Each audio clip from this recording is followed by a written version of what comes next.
it has a narrow connection point, so by making this distance smaller, you will also make it longer here, and thereby making the rear end taller. So the distance from the rim to the ground will be slightly higher.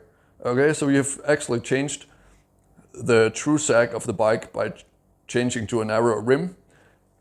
And it will have a narrower footprint as well, so less traction basically, which was exactly what I felt yesterday when riding with a narrower rim. It was similar to riding a bolt tire. And just for your information, I actually used exactly the same tire as I did before I changed the rim, so I put on exactly the same tire. So it's not a tire change that resulted in this different behavior of the tire. So enough about the rim. Okay, now number 5, and the last thing that can change the height of the rear end, the true sag, is actually by changing your fork height.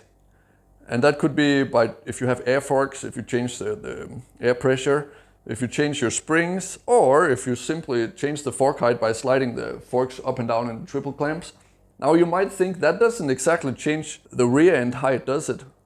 No, but it changes the relative height of the rear, meaning the height of the rear compared to the height of the front. Remember, what we're actually working with here is the angle of the bike, which determines the balance and the handling character of the bike. So that's what we're really working with. So in other words, by lowering the front, for example, you get the same handling character as if you're making the height of the rear taller, right?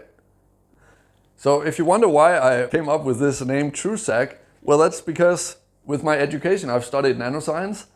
I like to look at a system in an unbiased way, and my job is to think for myself and not be caught up in dogma, which means like just repeating what everybody else is saying all the time. Like, oh, the motocross magazine says this all the time, and then the other magazine says this, and it's all the same.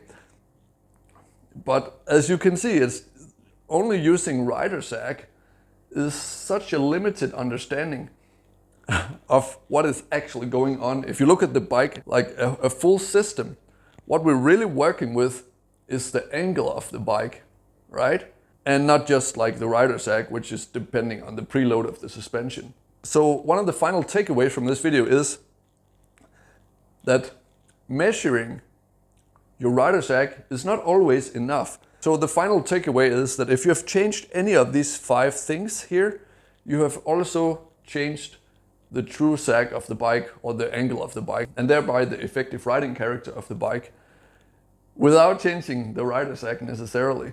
Okay, so that's a big, huge deal, and it will improve your overall understanding of suspension setting if you have this perspective. To watch the full version of my advanced riding videos and support the development of this channel, click the join button below and become a member.